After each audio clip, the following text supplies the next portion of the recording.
Discussion with Dr. Trisha Pasricha. Eric Topol discusses with the author on the new book, You've Been Pooping All Wrong, How to Make Your Bowel Movements a Joy. Live now, and we'll start getting some folks to join us, and we'll get rolling. Such a delight to have you. And the book was published yesterday. It came out yesterday. Yeah, it was a big, exciting day. Now we traveled to New York, which is where I am now. So now you're like just barely seeing the side of my hotel room right now. That's great. And you haven't done a live Substack yet, right? I haven't. I have done like All some right. live YouTubes, but this is going to be a first. Do people have the ability to ask us questions live? Yes, I'm going to That'll be good. mention that as we get going. There's a little thing where write message, and if people have questions, we'll take those as well. Yes. Oh, this will be so much fun. Yeah, yeah. There'll be some questions, I'm sure. I hope so. Yeah, well, we're starting to gain a quorum here with the first 100 plus, and soon we'll have several hundred folks. Okay, so it's ground truth. Welcoming you, Eric Topol, and my friend, Dr. Trisha Pasricha, who is a Harvard faculty member, assistant professor, a gastroenterologist. She's the daughter of a gastroenterologist. I don't know what chromosome that is, who actually was one of the pioneers of neurogastroenterology, and she's written a new book that just officially was published yesterday. You've been pooping all wrong, with the subtitle, How to Make Your Bowel Movements a Joy. And she has this term, poophoria, which kind of mean like we're marching to Pretoria. We're all marching to poophoria. I love this because my favorite quote in the book comes from a colleague at Vanderbilt who said, an effortless, socially appropriately timed bowel movement is the second greatest bodily pleasure known to man. Okay, so that's pretty big. So Truer words ever been spoken. my goodness. Well, welcome. It's so wonderful to have you on Ground Truth, Trisha. Oh my gosh, it's my pleasure to be here. Thanks for having me. Well, so first thing I want to get into is that everybody's interested in this because almost half of us, 40% probably plus, have daily disruptive bowel problems, right? So it's so darn common. And 75%, I'm one of them, can't bring themselves to poop in a public bathroom. Um, Yes. Isn't that astounding that 40%? I mean, that's such a big, because I don't think that, I mean, I think what's amazing about that number, 40% of Americans, is that it's probably not people who necessarily have a diagnosis, right? 40% of Americans don't have an official diagnosis of IBS or some disorder per se, but it's like half of us struggle with our bowel movements every day. yeah. And, the thing about the book that's so great is just like your column in the Washington Post, Ask the Doctor, you have a great sense of humor. And it's an easy read because you convey things so plainly. Everyone can understand this, even when you get into the science, which we'll talk about, which is things like the gut-brain axis and other matters. Now, I'm also one of the 33% who can't stay regular on a vacation. I'm surprised that number isn't even higher, but 33%, and then 15% have irritable bowel syndrome, IBS. So that the numbers are staggering. And interestingly, for the actual disorders, it's more in the young. I would have guessed it was more in the older folks. You may want to elaborate on that. Yeah, you're right. So irritable bowel syndrome is one of those interesting things that it tends to be diagnosed more in younger people. However, constipation without the irritable bowel syndrome, and the distinction is sometimes a little bit blurry, but irritable bowel syndrome is a little bit more characterized by pain, discomfort, cramping. Constipation has a lot of different definitions, but it's more about how difficult it is to go, the frequency. Constipation gets worse as we age. That's been shown in a lot of different studies. So people tend to become more constipated as they age. But what's this interesting paradox, and there's been a lot of really cool research about this recently, is that irritable bowel syndrome tends to get better with age. And there are a lot of theories and hypotheses about why this is, but one of them is that irritable bowel syndrome tends to affect women more than men. And it seems to be that some of the pain signaling is mediated by estrogen. And so there seems to be this change that can occur possibly in a positive way around the time of menopause and thereafter, through which the pain signaling tends to dampen a little bit. Because it's been this paradox that people have observed for decades now. Like, where do all the irritable bowel patients go after a Yeah. certain period? They're mostly young people. And it tends to get better. Even, at least the good thing is that, the pain might get a little better, even if the constipation part doesn't so much. Yeah. So, one thing that everyone should know, of course, is that there's no real normal frequency. It ranges from 3 times a day to every 3 days or so. So you don't, if you fit in that range, you're probably all right. But one of the things that I kind of get your views on, you of course mentioned how we, as children, we get potty trained, Yeah. and this book is kind of like the potty training for adults. I don't know if you if you I accept hope that. so. I hope it's viewed that way. It's funny you say that because I am like deep in the trenches, potty training. I have a 3-year-old son, just turned 3. And I know I spent so much time talking to him about this in the last few months. I know he's not going to remember a single word of what we talked about later, right? And like, I don't remember what I was taught when I was that young, but for the most part, that is the most important conversation we have is when we are 2 or 3 years old. And afterwards, just like we go to the dentist and the dentist every 6 months is like, are you brushing all 4 quadrants? Are you making sure you get your gums? Nobody's checking in on us on this aspect of our lives, right? Every couple of months, like everyone just shuts the door, assumes you have it under control, and then you end up with these statistics like actually 40% of us absolutely do not have it under control when we become adults. No, it's actually striking. And the sad truth, unfortunately, now that I read your book, when you're getting it all ready. I've reread it for our discussion today, but now you're going to be in my head every time I go to make for number two. He's Oh no my gosh. greater honest. Oh my gosh. And all of those people who read this book, you're going to be, you're going to have this embedment, a little occupying in their brain, because so many great tips that we're going to get into. So the first thing, I mean, obviously you've got, it's rich. You've got the 10 myths. We'll get into that a bit, but the three P's: Yeah. propulsion, pliability, the pelvic. I want to get first into that area because a lot of your points are really summed up in the three P's. So propulsion first, the Valsalva maneuver. This isn't the one that is going to help with laxatives. And you talk about the contractions, HAPCs. Maybe you could tell us more about those. Yeah. So when I talk to patients about having a bowel movement, I try to give them this framework, which is you need all three of these P's to be working together in order to have an effective bowel movement. And the analogy I usually make is like trying to squeeze toothpaste out of the toothpaste tube, right? So the squeeze of the toothpaste, that's the propulsion. And as you said, there's some part of that we can control through the Valsalva maneuver. Some part of it our bodies can do on their own, such as with these high amplitude propagated contractions, right? These HAPCs is what they're called. And that is basically your body's own way. It happens a few times a day of strongly contracting the colon. And we feel that. That's what that urge is when we have to go. It's your colon contracting. But too often we try to generate a Valsalva maneuver at a time when our colon is not ready. It's not ready to play ball. It's not contracting. And so we have to generate even more pressure on our own to make that work. And so ideally, you would try to generate just a little bit of a Valsalva when your body's doing half the work for you. That's one piece. That's the propulsion. The pliability is how Well, soft. before we leave the propulsion, I just want to emphasize: don't resist the urge, as you point out. Thank you. You get that signal, go, because if you don't go, then you're going to lose.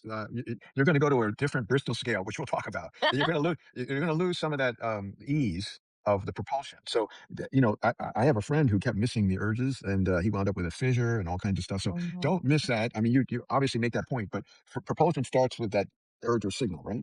I appreciate you saying that. And actually, I think this is one of the most important ways that we do have some control over, that we kind of constipate, a way in which we constipate ourselves, right? Like some parts, aspects of our physiology are out of our control. This choice to resist the urge is almost entirely a social problem. Like we are resisting the urge because the timing doesn't feel right. Like we're at work, for example, which is where, as you mentioned, 75% of us don't really want to go because it's a Right. punishment. Yeah, so we're saying, you know what, let's not go now. Let's try again later tonight. But the problem, as you said, is that your colon is going to be working for the next 12 hours, continually sucking water out of Yeah. whatever is in your stool. So later, at night when you're comfortable and you're in the safety and comfort of your own bathroom, suddenly your colon is not contracting. So you have to generate so much more pressure. And as you mentioned, that poop has changed. It is no longer that soft, plush poop. It has gotten all of its water sucked out of it for 12 hours. So it's going to be way worse. So I am totally with you. I always tell people, don't resist the urge because you're only going to hurt yourself.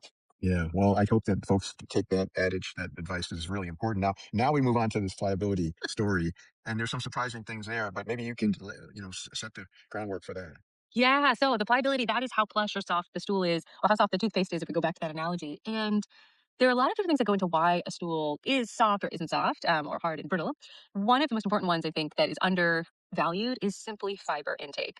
I think half of our problem would be solved here if we were all meeting our fiber goals. And as simplistic as that sounds and boring as that sounds, because every doctor has been telling everybody this since the dawn of time, it's still true that 95% of Americans don't meet their fiber goals. And it's also true that as you start to meet your fiber goals, your poop is going to become fluffier and fluffier and fluffier. And sometimes I have people who, suddenly start going vegan and they'll eat a lot of different plants, which is wonderful. But then suddenly they're like, I have diarrhea now. And actually, they don't have diarrhea. They just have much softer stool than they're used to living with, having grown up on the American diet. And it's okay. As you mentioned, there's a huge range, but it is okay to go 2 or 3 times a day. You probably will once you're meeting your fiber goals because it's just so soft and it's easy to come out. Yeah, and what was interesting, obviously, you brought up the fiber maxing. You didn't call it that, but get a lot of fiber. 25 grams, 30 grams, more fiber the better. And you brought up one I didn't know about. The gold kiwis is one of the real hot Isn't that tickets for great? that, right? Yeah, I knew about prunes, but the gold kiwis are big. Huh? And the other thing that was interesting is coffee. You wrote about how coffee is real coffee is a winner, but decaf is like one-third potency for its Yeah. effect. What about tea? Does tea do anything? Hot drinks in general?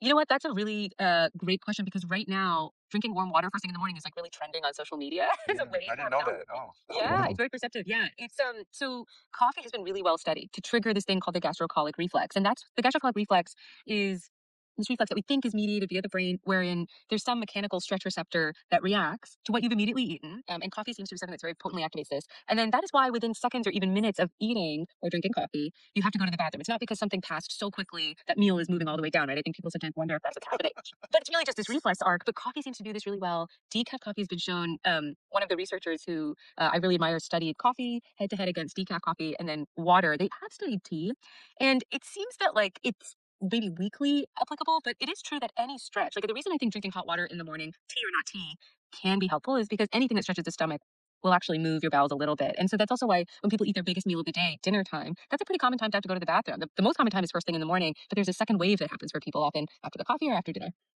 And all those people in line at coffee shops, are some of them, they're not just addicted to caffeine, or some of these just want to activate their gastrocolic reflex. Totally. How many people can't go unless they have their cup of coffee? I'm one of them. I need coffee in the morning. All right. So now returning back to pliability, we talked about the kiwis. One of the things that surprised me, of many things, Yeah. was that getting really good hydration, which obviously for other reasons is important, but it doesn't really change much with respect to your poop. Is that true?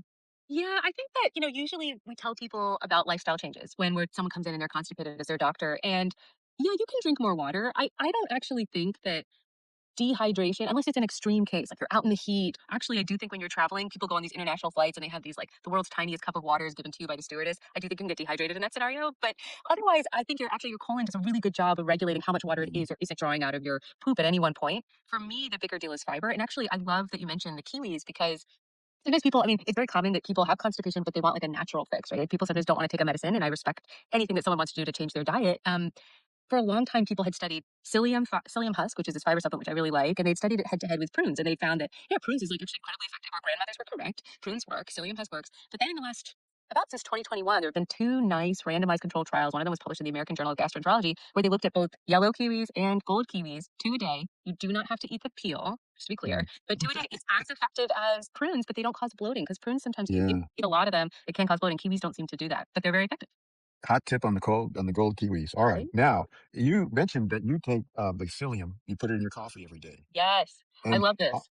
yeah, now, but one thing I wondered about, so then you have to drink the coffee quickly because No, otherwise yeah, no, I kind of enjoy drinking the coffee slowly. Would you advise everybody should take psyllium? And by the way, every important point that everyone should realize that you make throughout the book, laxatives they stay in the gut. They're not addictive. They don't get gut to yes. brain. So psyllium, you don't have to worry about being addicted to. But do you recommend psyllium broadly?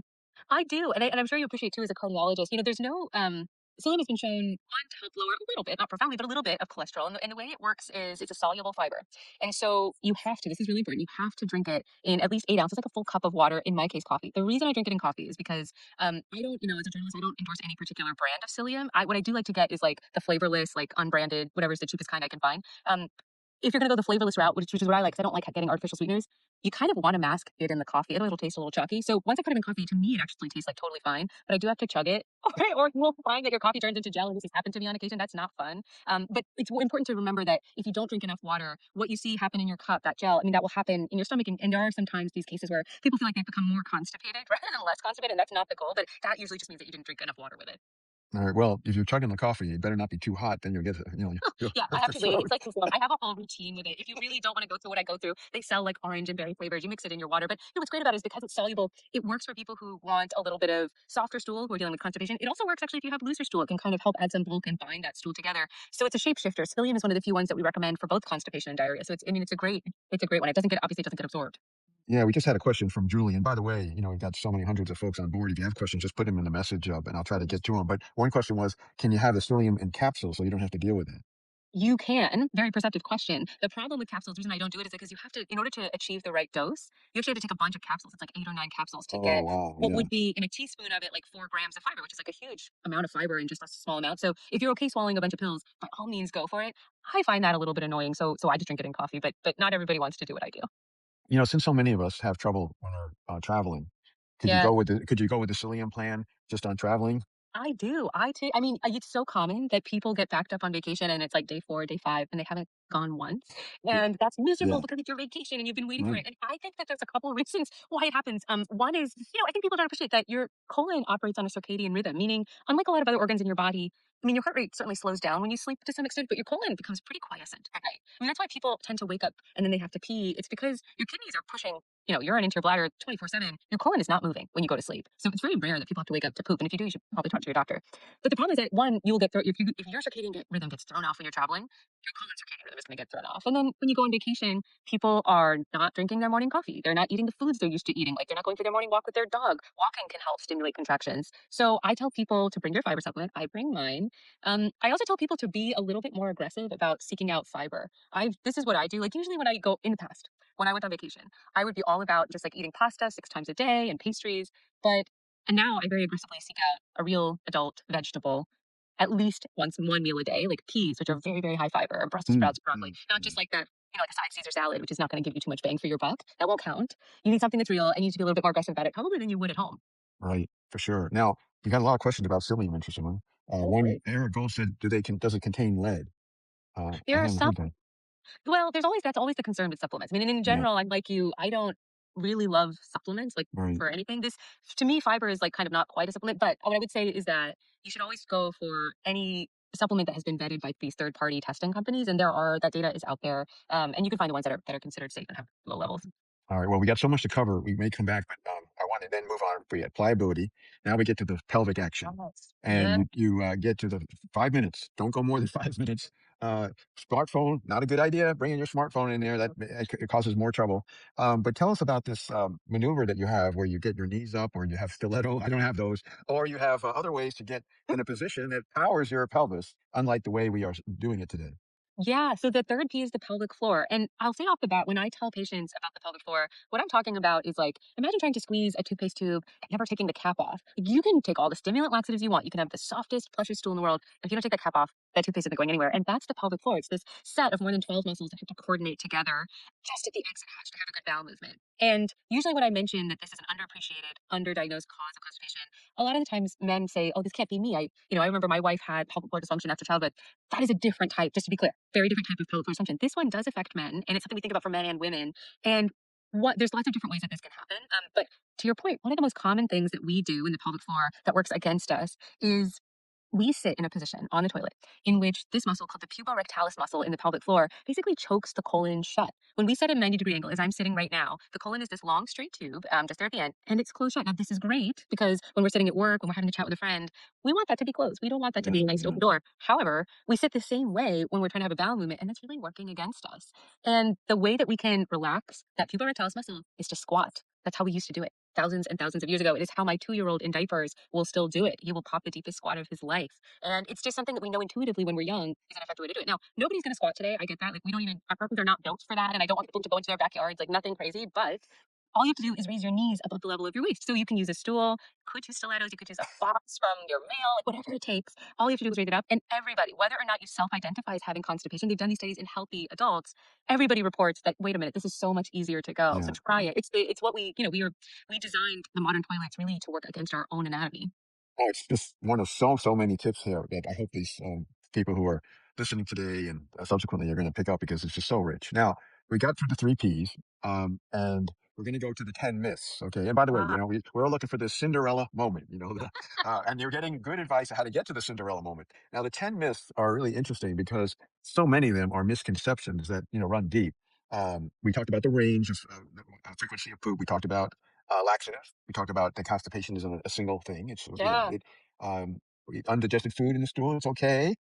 Yeah, so commonly people are like, I saw these corn kernels or I saw some beans from the night before. Does that mean I'm not absorbing my food? And actually, it's funny, but it's a good reminder that fiber is something we by design cannot absorb. We should not be absorbing fiber, right? Like, that is something we feed our microbiome. And so even though to you, to the naked eye, yeah, it probably looks like that whole kernel looks pretty close to how it went in. Actually, it's probably not exactly the same.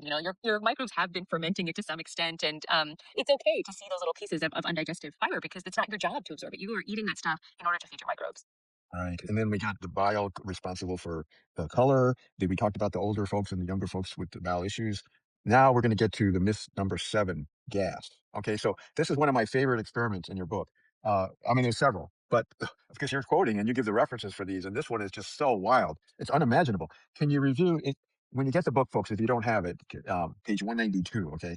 It's an experiment by the king of farts, Dr. Levitt, and tell us about these people that were volunteering to have their gas analyzed. Oh my gosh, this one, yeah, the experimental design is the best part of the story here. So, Michael Levitt, a hero in the lore of gastroenterology, and I'm serious. He was like actually he was an incredibly good NIH funded researcher who studied something as what sounds as silly as farting, and yet gas and uncomfortable bloating is such a big problem for all Oh, of yeah. us.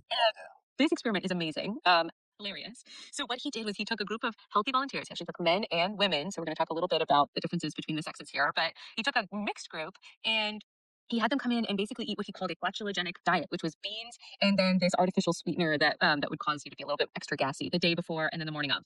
He would come in. This is where, like, I need you to bear with me, okay, as I describe what's Don't bear down, just bear do with me. not bear Right. down Yeah. by any means. They come in and they have a rectal tube inserted. That is then that one end of the tube makes a tight seal with their bodies. Then the other the other end goes to this gas impermeable collection that enters a chromatograph.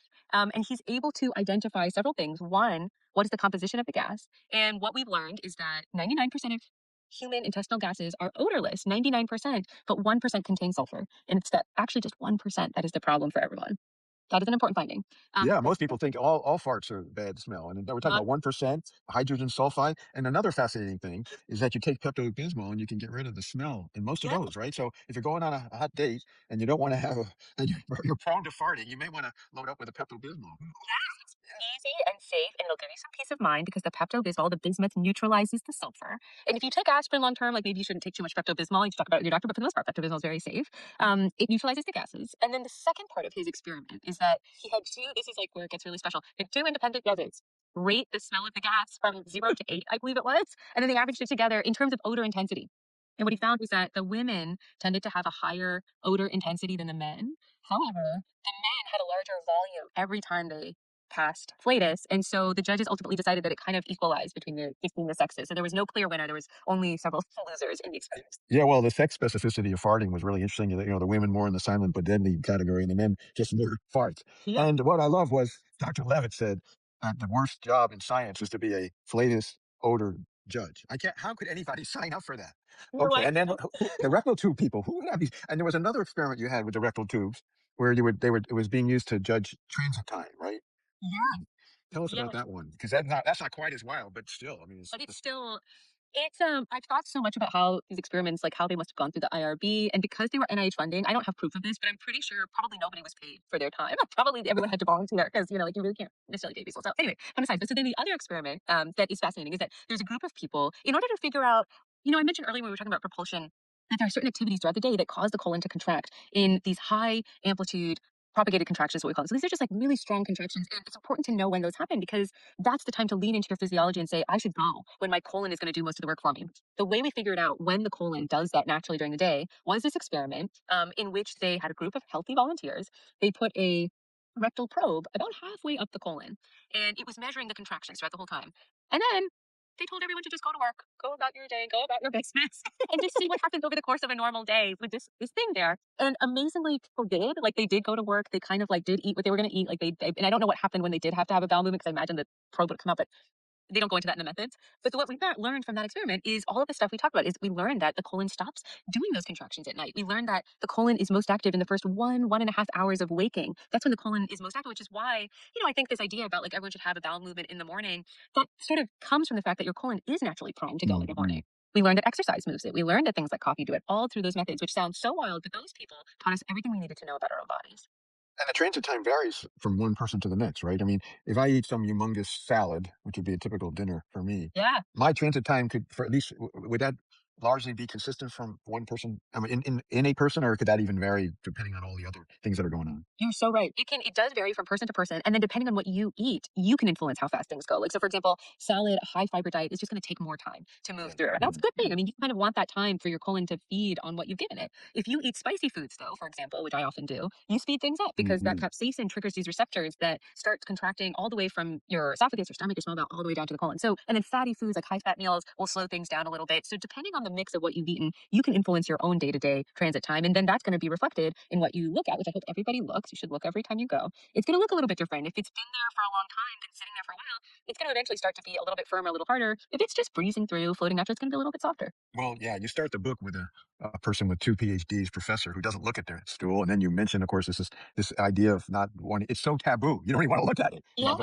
But the point about this is really the appearance, the so-called Bristol scale. By the way, I don't like sausage. I don't eat any meat, and so Bristol 5, which is the soft serve ice cream appearance, is a lot more. It sounds better than the 4, which is a sausage. I don't know, but there's a whole range from Bristol 1 to what 10 or something. Yeah, Not to 10. from 1 to 7. Yep. 7, that's it. Yeah, yeah. So that appearance is actually helpful because a healthy type of appearance would be in that kind of what 4 or 5 category. People tend to aim for that sausage or maybe snake-like looking 4, Bristol 4. But truly, for me, anything that is not super, super firm, pebbly, like little rabbit pellets. Nobody wants that. On the other end of the extreme, nobody wants pure liquid either. But anywhere in between could be normal. Most people do tend to fall in that 4 range. People like that. They think that that's healthy. But I will say that, it depends a lot on who you are, where you live, how you're behaving, because we found that in countries that eat more of a high fiber diet, there still tends to be on the fluffier end, which we might consider, if we've grown up eating like mostly ultra processed food, we might think that that is too soft. That's diarrhea. But again, Mm. it's just a matter of perspective. It actually could be totally normal.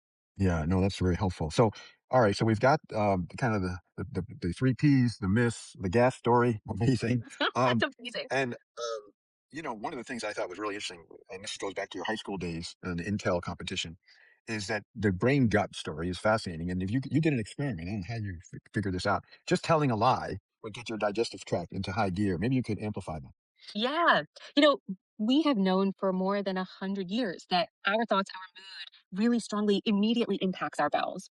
And one of the earliest experiments was Ivan Pavlov. You guys all remember that story about this scientist who rang a bell and he associated it with bringing his dog their meals. And so it got to the point that eventually he could just ring the bell and not bring them food, but they would start to salivate just at the sound of the bell. And if you take a step back, that is telling us that just our thoughts, just thinking about food, can actually create changes and starts digestion. The first phase of digestion begins in our head. Thinking about food right now. My favorite dessert is like a gooey chocolate cake. And if I think about that long enough that I picture the chocolate melting, my pancreas is going to start to secrete insulin because it's anticipating this happen. I am going to start salivating. And we've known about this side of the equation for, like I said, decades and decades. And they kept studying it in the 1950s and 1960s. What I came to find is that we all, when we're nervous, we've experienced this sensation of like a sinking feeling in the pit of our stomachs. I used to get this when I was in high school, like right before I went on stage. In fact, if I talk about this too much, I'll like relive it. But like if I blew my lines on stage, I would start to feel so full in my stomach. And sometimes you feel it like, like people right before they're trying to karaoke, they've got to use the bathroom. And I tried to figure out what that sensation was. And it wasn't because I was like necessarily some child genius. The idea came to me because this is like a fun story, but my mom used to work for the FBI.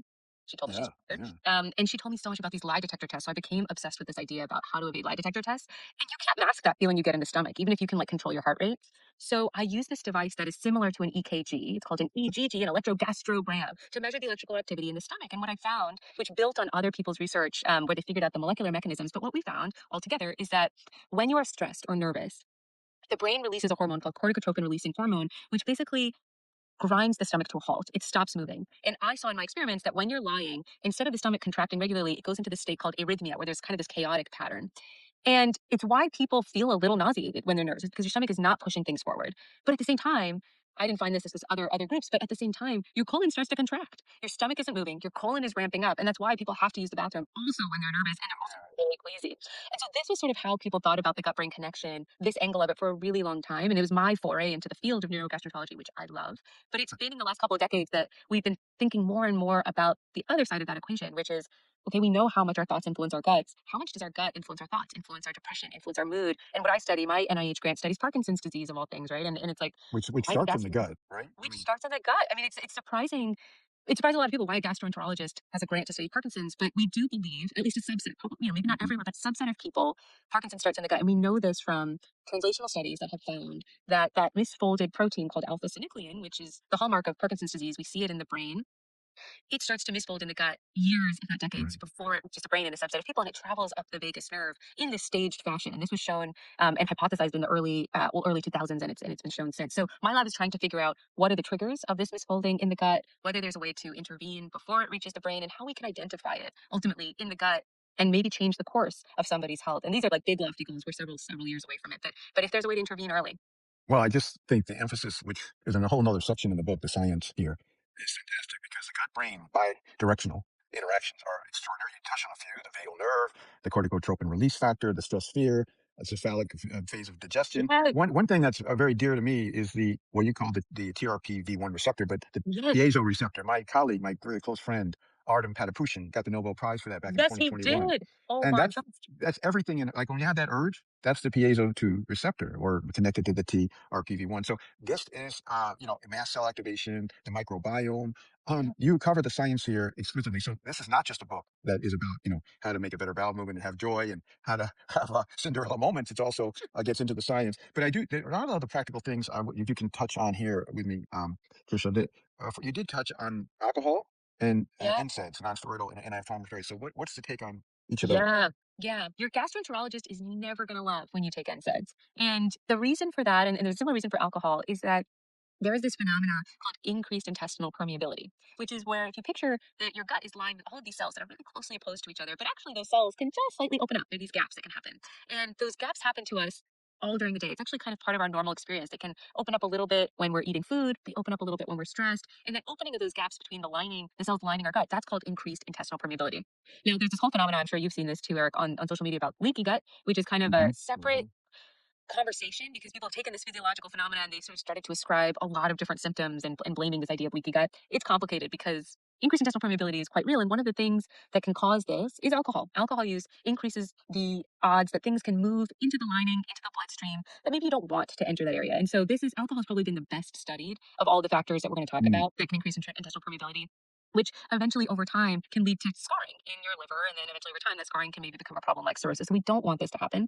There are other reasons not to drink alcohol, which the former Surgeon General has pointed out, we've alluded to cancer risk and things to try to minimize it. But NSAIDs too, and NSAIDs are things like ibuprofen, they're aspirin. We take them all the time for all kinds of reasons, right? Oh, yeah. Headache, if we have knee pain. There's a surprising amount of people who still come to the ED every single year with ulcers, with erosions, with damage, with gastritis, which is inflammation in the stomach because of these NSAIDs. And so we tend to avoid, and that's partly mediated by this increased intestinal permeability. So in GI, we say, if you can take something else, for example, Tylenol, acetaminophen, if you can take that instead, it works just as well. Alternate, try to alternate. The other big thing about NSAIDs, and this is certainly true for women, a lot of women take them with cramps around the time of their menstrual cycle. If you take it early, it actually is much more effective than when you're in a full-blown cramp, you're already in the middle of a migraine, for example, and then trying to chase it. That's where we see people take a dose, it doesn't work, 30 minutes later, they'll take another dose, it's not working. If you had actually just taken it early at the first whiff of that migraine, the first whiff that your period's about to start, you can actually stave off some of that cramping, some of that pain with fewer NSAIDs than if you had chased it later and had tried to be a little stoic and avoid medicines in the first place. So it's a little bit of a trick, but this is certainly very true if you're somebody who deals with a lot of period cramps and you're like, well, how can I minimize my NSAID use? Actually, taking it earlier can help you.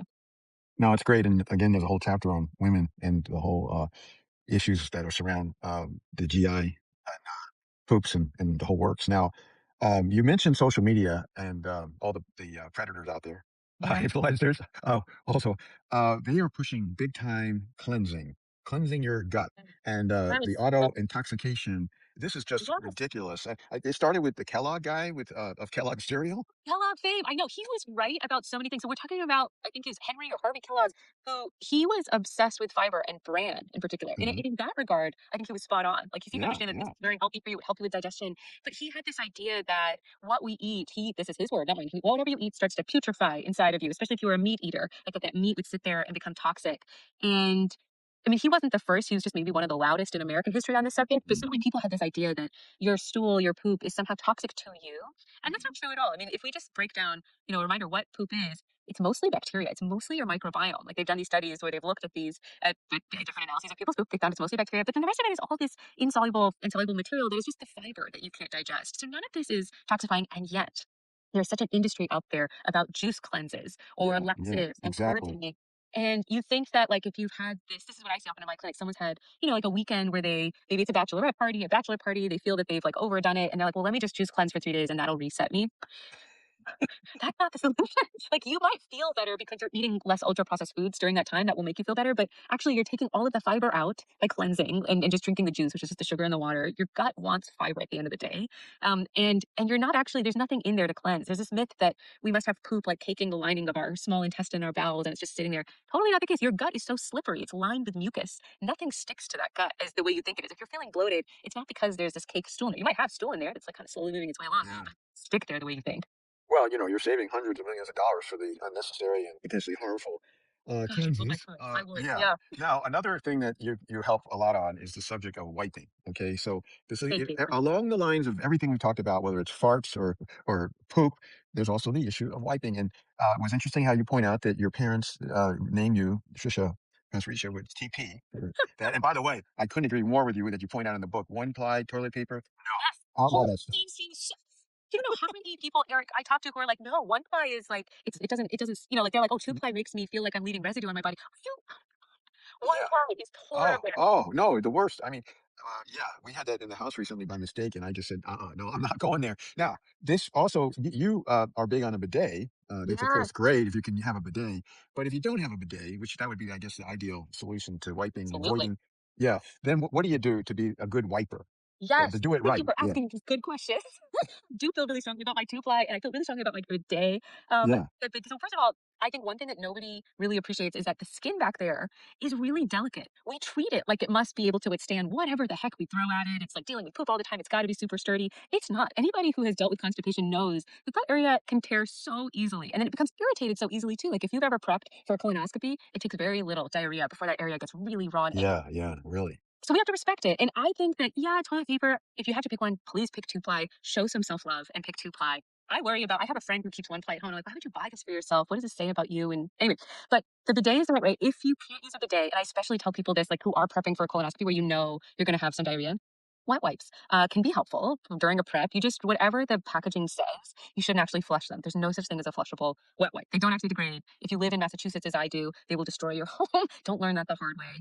But if you're not, even if you're wiping, I tend to like to tell people to just dab, to gently dab, rather than to do like this super vigorous squeaky clean. If you're going for the squeaky clean, you should join Team Bidet. You will feel squeaky clean all the time. But I think just like vigorously wiping with like this scratchy little one ply, you're just damaging your skin. Yeah, yeah, no, I mean, this is important stuff. I know some people say, you're getting into the weeds here, but hey, you know what? This is all Yeah. important. Even also, you brought out that some 8% have fecal incontinence, and there's a Yes. lot of stuff here that we won't get into everything, but I tried to make sure we hit on so much of the important things in your review. Now, we are still at a time, Trisha, where the world considers to be unspoken, a Yeah. stigma, taboo. I mean, even with Artemis 2, with the problems they've had with the toilet, they talk about number two. You know, this is the word poop. Oh no, you just can't even do that. Even bowel movement, you can't even talk about that. So how are we? Your book is going to open things up because you have done a great service here with all these just remarkable things that people don't like to talk about. They don't talk about, but now they have to because this book is going to just shake them up. So, what have I missed here? I mean, it's obviously we have been speaking for about 50 minutes, and that's impossible to cover everything in this book. But I try to get at least people warmed up to what's in it and how helpful it is.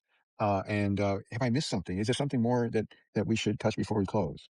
I think I love ending on that note. I mean, this one statistic that really bothers me is that this was a study from the UK, but 1 in 3 people who suffer from bowel issues will avoid seeing their doctor because they're so embarrassed by them. And so anything I can do to help destigmatize and get people to help and to normalize this, for goodness sakes. I mean, this is just our bodies. There's nothing to be ashamed of. And also, I hope people remember when you go to talk to a gastroenterologist about this, you're talking to someone who has chosen to do this for a living. Like when nobody Yeah, forced us to become yeah. gastroenterologists, like, you don't have to be embarrassed. Like you cannot embarrass me. So please, please, get the help that you need. Well, I remember back, the ads for Coley's would say, for take one of these for a BM in the AM, and it was, yeah, but there's so much more to this. The point that you get to in your subtitle, how to make your bowel movements a joy. I mean, Yes. who would ever envision that? Now, old people, that they think about that a lot, right? All But the time, the fact right? that everyone, and I'll go back for those who joined late. My favorite quote in the book was, if we can get to this, an effortless, socially appropriately timed bowel movement is the second greatest bodily pleasure known to man. Okay, I'll let you figure out what the first one is. All right, so we have had a fun discussion. Trisha, you are a gem. I just, God, it's not only you're a Washington Post Ask a Doctor columnist, this book, all the work that you do to, advance the science, and like you said, the work you're doing on Parkinson's. A lot of people don't realize that this is very much in so many people rooted in their gut rather than their brain. yeah. Hopefully, we'll get some progress. We need something there for Parkinson's. We still don't have a disease modifying intervention there. So hopefully, you'll be successful in working through the gut. But thank you for this work and putting it together Oh, thank and you. taking the time. I've had so much fun. You made me laugh so much. My nose is running.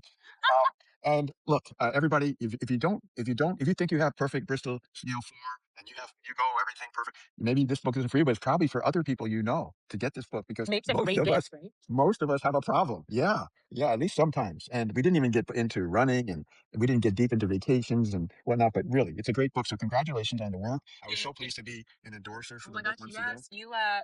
You're right here on the back. Eric Topol. Yeah. Doctor, I'm gonna read your quote. Dr. Pasricha's brilliant book takes us on the path to Euphoria. Thank you. Yeah, well, Puforia, like I said, marching to Preforia, the new Pretoria adage.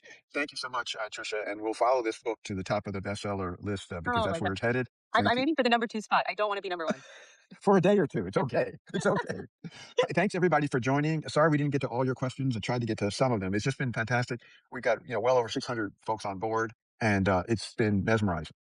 It's always great to get into an area that people won't talk about, and you did it. So thanks.